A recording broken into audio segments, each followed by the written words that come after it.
Muchas gracias. Saludo especialmente al Consejo Interamericano de Comercio y Producción, a cuya iniciativa, junto con el Inter-American Institute for Democracy, damos esta conferencia hoy día para analizar la geopolítica en las Américas. La geopolítica en las Américas hoy día, agosto del año 2026. Empezamos diciendo el concepto de geopolítica. Por geopolítica se entiende el conjunto de ideas o el método de análisis y su aplicación respecto a lo que es el tema de la geografía y la política. Se define como la disciplina que estudia cómo el espacio geográfico, o sea, la ubicación, las fronteras, los recursos naturales, el clima, influye en el poder, en la política y en las relaciones internacionales de los estados. Hay que recordar que la geopolítica es la herramienta clave para comprender los conflictos, las alianzas y las estrategias globales. Se han dado innumerables conceptos de geopolítica, pero resulta interesante recordar el que da Yves Lacoste cuando dice que la geopolítica es todo hecho que se refiere a las rivalidades de poderes o de influencia sobre territorios y las poblaciones que los habitan. Este concepto práctico de geopolítica nos lleva a hacer un análisis histórico de cómo la geopolítica se ha movido a través de la historia en las Américas. Para eso vale la pena volver a un poco más de 200 años atrás, cuando los países latinoamericanos estaban en proceso de constituirse como repúblicas, como estados independientes, liberándose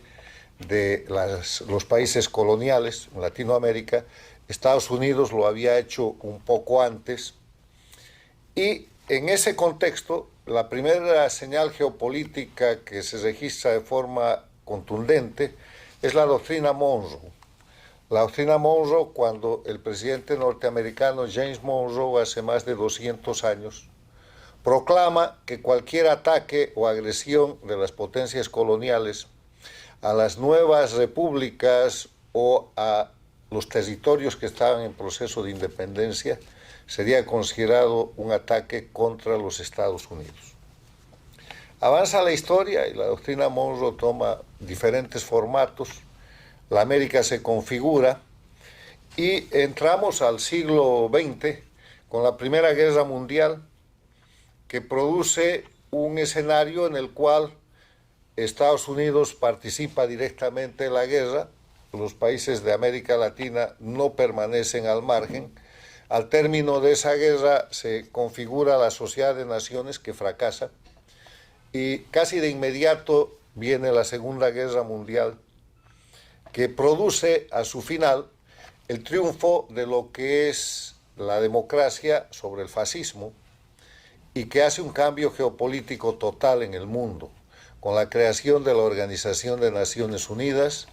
el inicio de una dinámica del multilateralismo,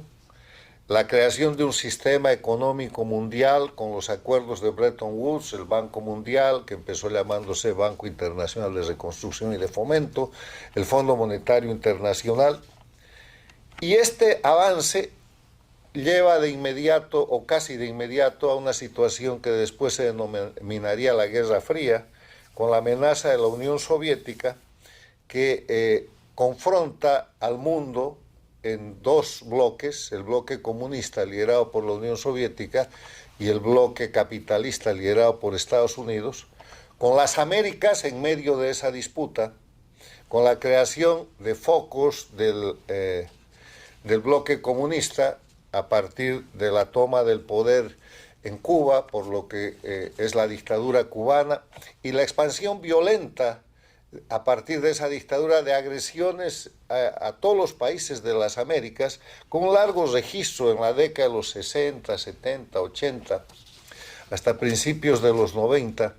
que va desde la creación de guerrillas Todas las guerrillas de la región fueron creadas por la dictadura cubana, los ejércitos de liberación nacional, las FARC en Colombia, los montoneros, los tupamarus, el Sendero Luminoso en el Perú, el MRTA y todo eso, invasiones, la guerrilla en Bolivia con el Che Guevara en 1967, invasiones a Venezuela, invasión a Dominicana, invasiones a diferentes territorios y una amenaza permanente que llega a constituir el primer narcoestado en las Américas, en Cuba, a partir de la alianza de Fidel Castro con los narcotraficantes Escobar Gaviria de Colombia y Suárez Gómez de Bolivia. La Guerra Fría se termina el año 1991, cuando después de la caída del muro de Berlín, la Unión Soviética implosiona y desaparece. Y ese momento marca el triunfo del capitalismo sobre el comunismo y obviamente produce un cambio geopolítico mundial, pero también un cambio geopolítico en las Américas. Y el cambio geopolítico en las Américas se expresa concretamente a partir de la denominada Primera Cumbre de las Américas, que se celebra en Miami el año 1994, donde de los 35 países de las Américas, 34 eran democracias, excepto Cuba, que ingresa en su periodo especial de crisis, y esos 34 países, bajo el liderazgo de los Estados Unidos, ponen en marcha un proceso basado en la democracia, basado en la libertad, basado en el libre mercado, en la búsqueda de hacer de todas las Américas una zona de libre comercio, en la lucha contra el narcotráfico y en la expansión de las economías de la región. Este proceso, que va durante toda la década de 1990, la última década del siglo pasado, tendrá entre sus resultados importantes la Carta Democrática Interamericana, que se firma y aprueba el 11 de septiembre del año 2001 en Lima, Perú, y que proclama la democracia como un derecho de los pueblos de las Américas que los gobiernos tienen la obligación de promover y defender, en su artículo primero, y que establece en su artículo tercero los elementos esenciales de la democracia. O sea, la democracia en las Américas ya no está sujeta desde entonces a definiciones, a discusiones, tiene características de ser un derecho humano, un derecho fundamental, es mandatoria y tiene elementos esenciales. Este cambio geopolítico que produce la desaparición de la Unión Soviética y el triunfo del capitalismo sobre el comunismo al fin de la Guerra Fría, trae un ambiente de optimismo en las Américas y en el mundo,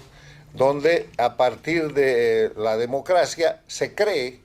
que la dictadura de Cuba va a terminar por sí misma y que el siglo XXI va a ser el siglo de la democracia plena en las Américas. Pero el año 1999 llega a la presidencia de Venezuela Hugo Chávez y de inmediato auxilia a la dictadura cubana, que agonizaba en su periodo especial, y junto con Lula da Silva,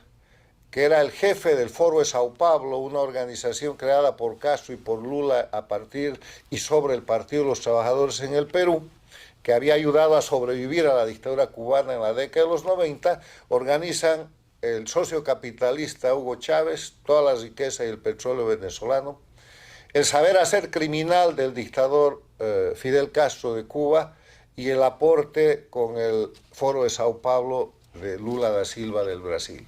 Y el siglo XXI empieza con esa sombra, que empieza llamándose populismo bolivariano, lleva rápidamente a la presidencia del Brasil a Lula. Ese populismo bolivariano evoluciona y hoy día se llama socialismo del siglo XXI. El Departamento de Estado, en un documento de la última semana del mes de julio de este año, lo acaba de denominar comunismo del siglo XXI, señalando a Cuba como su capital. Entonces, el siglo XXI, para las Américas, tiene además un momento importante de historia. El mismo 11 de septiembre del año 2001, cuando se aprobaba en Lima, Perú, la Carta Democrática Interamericana, Estados Unidos sufría el ataque en su territorio, el ataque terrorista, en las Torres Gemelas en Nueva York, en el Pentágono en Washington, y ese hecho termina por cambiar la política exterior de Estados Unidos. el presidente Bush segundo se vuelca a lo que denomina las guerras contra el terrorismo y abandona los acuerdos, los convenios y la presencia de Estados Unidos en la América Latina. Toda esa agenda tallada a partir de las cumbres de las Américas es objeto de una retirada norteamericana, y como en política, en geopolítica no hay nada, no hay espacio vacío, la naturaleza en general no tolera espacio vacío, alguien lo llena. Empezamos a presenciar el crecimiento de China, el desmarque de diferentes bloques, que va a señalar al siglo XXI en su primera cuarta parte en unas Américas que tienen las siguientes características. Primero, el crecimiento del sistema dictatorial cubano a través de su expansión, creando dictaduras en Venezuela, en Bolivia, en Nicaragua, en el Ecuador con Correa. Segundo, en el marco de ese crecimiento, a partir de la jefatura de Cuba y Venezuela, la creación de países, en países democráticos, de lo que yo denomino gobiernos paradictatoriales. O sea, la llegada al poder de gente, a las presidencias de los países, de gente financiada, soportada, alentada, y que le debe la llegada al poder al sistema de Cuba y Venezuela, gobiernos paradictatoriales, gobiernos elegidos en democracia, pero sirvientes al sistema dictatorial. América Latina ha estado llena de eso. La Argentina con los Kirchner, el Perú con Toledo, el Paraguay con el obispo Lugo, el Uruguay con Pepe Mujica, Ecuador tuvo una dictadura con Correa, Colombia con Petro, de Chile se acaba de ir hace poco Boric, Centroamérica copada también de esa manera, el más notable gobierno paradictatorial, el de México con López Obrador y ahora con Sheinbaum, y obviamente el Brasil. Entonces eso produce, el primer elemento, expansión de las dictaduras. Segundo elemento, creación de gobiernos paradictatoriales. Produce un liderazgo que se reconoce precisamente en Panamá el año 2015, en la Cumbre de las Américas, cuando el presidente de Estados Unidos, Barack Obama, reconoce el liderazgo del dictador cubano Raúl Castro, pocos meses antes de reabrir relaciones diplomáticas entre Estados Unidos y Cuba. La tercera característica de este tiempo es, ante el abandono norteamericano, el gran crecimiento de dictaduras extracontinentales que utilizan como plataforma estas dictaduras de Cuba, el sistema del socialismo del siglo XXI, para no solamente hacer una penetración estratégicamente geopolítica, sino para hacer una penetración económica que también es geopolítica. Ahí tenemos a la China, tenemos a Rusia, tenemos a Irán. La característica más importante, sin duda, es la penetración económica china, con la construcción y el desarrollo de grandes proyectos en diferentes países de las Américas, de Latinoamérica,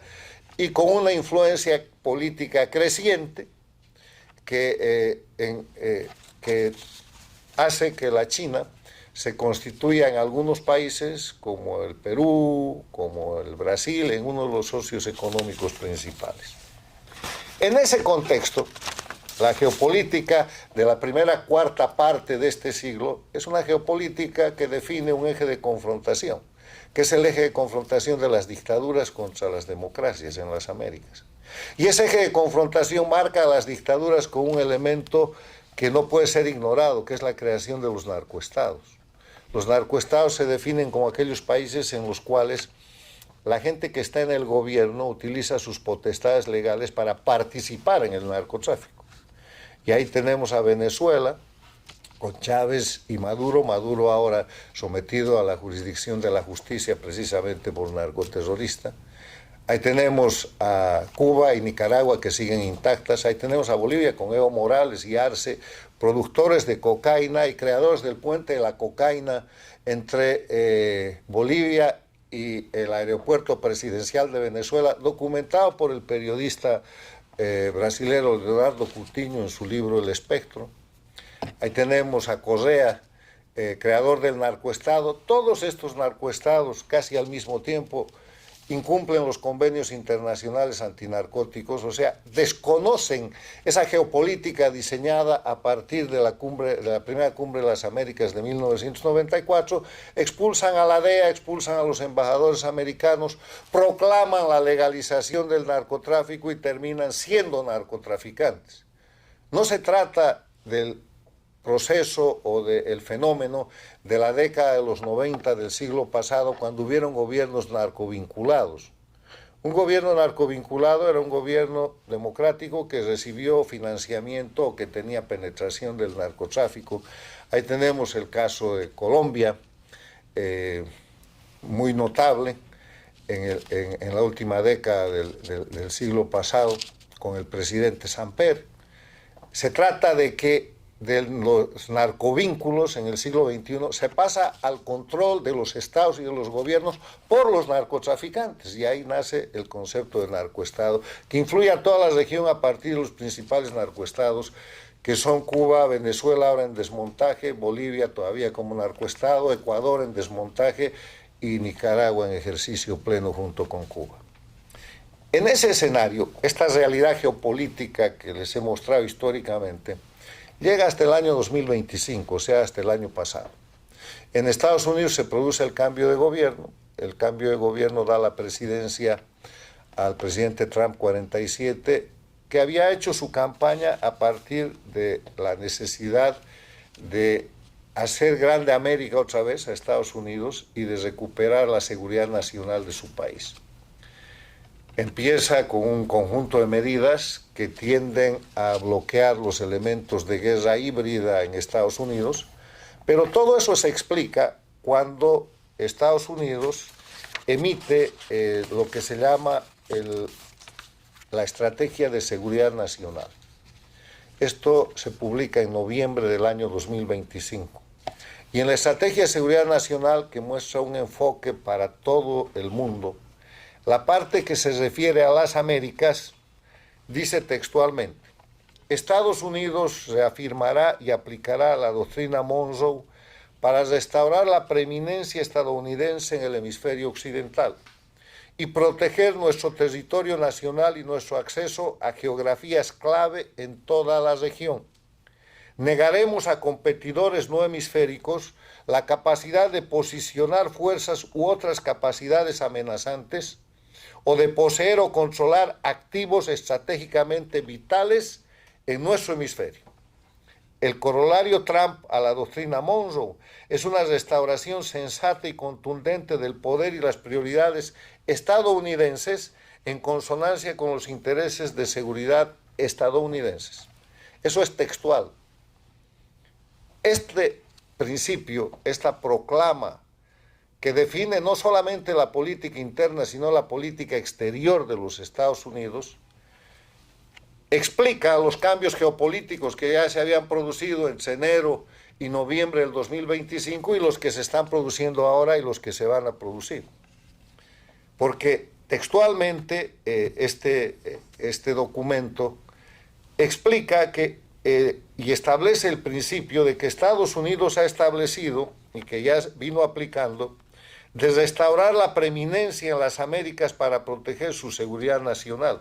Y resulta que la seguridad nacional de Estados Unidos resulta siendo la seguridad nacional de todos los países del hemisferio, porque para Estados Unidos el hemisferio, lo que nosotros llamamos las Américas, abarca prácticamente toda la región. Es en el marco de este documento, es en el marco de esta política exterior de los Estados Unidos que se desarrolla en este tiempo, en nuestro tiempo, el cambio de la geopolítica en las Américas y se desarrolla la geopolítica en nuestra región. Coincidencias muy importantes. Vamos a releer e insistir en frases textuales de este documento. Negaremos a competidores no hemisféricos la capacidad de posicionar fuerzas u otras capacidades amenazantes o de poseer o controlar activos estratégicamente vitales en nuestro hemisferio. Sin mencionar, se refiere a China, a Rusia, a Irán.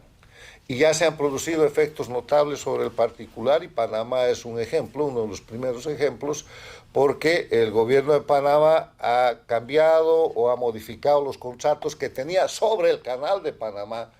en aparente violación de los propios acuerdos del Canal de Panamá con empresas chinas. Los chinos han desarrollado grandes capacidades y obras estratégicas en el Perú, tenían convenios con la Argentina, México, con grandes e importantes países de la región, y ese cambio geopolítico se está produciendo. El mensaje de los Estados Unidos es muy claro: China no. A partir de eso, Estados Unidos utiliza diferentes políticas y acciones de persuasión o de disuasión que van desde el manejo de los aranceles hasta operaciones clarísimas como la del 3 de enero en Venezuela, de extracción y captura del jefe del grupo narcoterrorista que detentaba el poder en Venezuela, Nicolás Maduro, y la puesta en marcha de un proceso muy peculiar, que es el desmontaje del narcoestado de Venezuela a través de sus propios mafiosos, los miembros de esa dictadura narcotraficante, que son los que ahora tienen el gobierno. Los cambios geopolíticos son muy claros en materia de resultados electorales en la región. El ataque sostenido de parte de Estados Unidos con su operación Lanza del Sur, que empieza muy temprano en el 2025, para terminar con el tráfico o disminuir el tráfico de cocaína en lanchas en la zona del Caribe y en la zona del Pacífico, ha producido resultados importantes. Hoy día el Ecuador, con el presidente Noboa, encara el desmontaje del narcoestado que montó Rafael Correa, y lo hace en alianza y en operación directa con el Comando Sur de los Estados Unidos. Estados Unidos en Venezuela ha neutralizado al jefe del Tren de Aragua a través de una operación cinética, lo ha eliminado. México ha entregado más de 120 narcotraficantes que antes no quería entregar a la justicia americana, ha llevado adelante la renuncia de un gobernador en un narcoestado dentro de México vinculado al narcotráfico, y de una cantidad de políticos mexicanos que están ahora bajo la investigación con el tema del narcotráfico. Estados Unidos ha cerrado sus fronteras, lleva adelante una fuerte acción interna en contra de la migración forzada, en contra del tráfico de fentanilo y de cocaína. Y si ustedes revisan las noticias, no hay día, no hay semana en que en todos los países de América Latina que antes no hacían nada, ahora hay lucha contra el crimen organizado, lucha contra el narcotráfico. Chile, Argentina, Perú, Bolivia, todos los países están activos, el propio Panamá. Y los resultados electorales, lo que la prensa llama en un mecanismo simplificado, la izquierda pierde contra la derecha, no es eso. El crimen organizado está siendo obligado a través de resultados electorales a dejar el poder y se está replegando, y la democracia está regresando. Se llama izquierda a todos los grupos financiados y sostenidos por las dictaduras de Cuba y Venezuela, que han creado narcoestados y que representan la delincuencia organizada transnacional. Y se llama derecha al retorno al sistema democrático. Es una nomenclatura de denominación nada más, pero en verdad hoy día quedan solo 2 gobiernos paradictatoriales y 2 dictaduras concretas en la región. Las 2 dictaduras son Cuba y Nicaragua. Los 2 gobiernos paradictatoriales son México y Brasil. Acaba de perder Colombia, han perdido Chile, han perdido Honduras, Guatemala, una larguísima lista, y quedan 2 países en diferente nivel de desmontaje de los narcoestados y de las dictaduras. El Ecuador muy avanzado y Bolivia paralizada, con un nuevo gobierno que tiene que definir si va a ser continuista en el marco del narcoestado plurinacional o va a producir el cambio. Entonces, ese es el escenario que se presenta y del cual ninguno de los países de las Américas está exento por el cambio geopolítico, que es global, pero que a través de los hechos que les acabo de explicar tiene su expresión en nuestro hemisferio. Termino diciéndoles que la posición geoestratégica de las Américas,